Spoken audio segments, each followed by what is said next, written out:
Heureux ceux qui sont doux, car ils recevront la terre en héritage.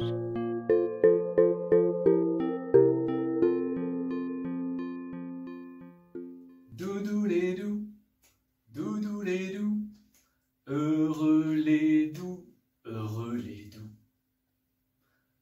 En ce mercredi, place à la douceur. Quelques grammes de douceur dans un monde de brut.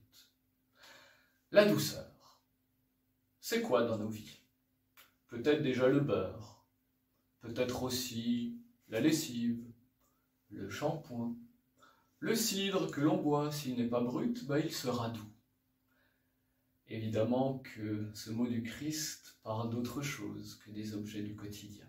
Il s'agit de personnes. Alors est-ce qu'on en connaît des douces ou des doux? Et si oui, pourquoi est-ce qu'on les qualifierait de cette manière? Il y a un autre mot dans les traductions de ce passage pour évoquer le mot doux en langue française, c'est le mot débonnaire. Peut-être que ce mot débonnaire, qui fait référence au psaume 37, nous aidera à réfléchir. À 3 reprises, le psalmiste insiste sur la nécessité à ne pas s'échauffer, renoncer à la colère, adopter une attitude humble. Pauvre, humble, doux, débonnaire. Voilà des réalités qui sont exprimées par la même terminologie en hébreu. Les débonnaires, ce sont celles et ceux qui, comme la Bible aime à le dire, qui ont choisi le camp de Dieu, le camp de la confiance. Heureux ceux qui sont doux, car ils hériteront la terre. Voilà un drôle de contre-pied à l'actualité qui est la nôtre.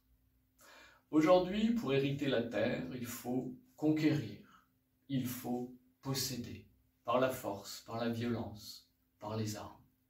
Mais le Christ nous dit non, c'est par la douceur que vous vaincrez le monde.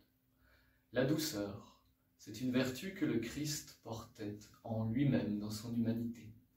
La douceur, c'est aussi un des fruits de l'esprit, selon l'apôtre Paul dans sa lettre aux Galates.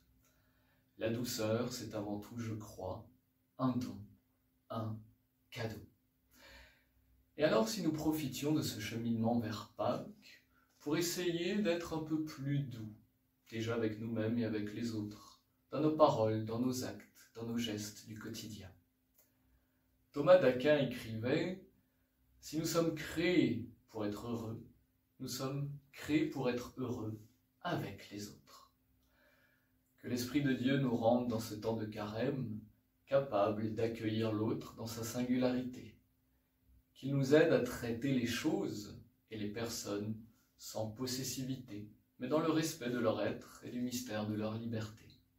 Ce sera sans doute là une des voies qui nous mènera au bonheur, pour les autres et pour moi. Rendez-vous la semaine prochaine.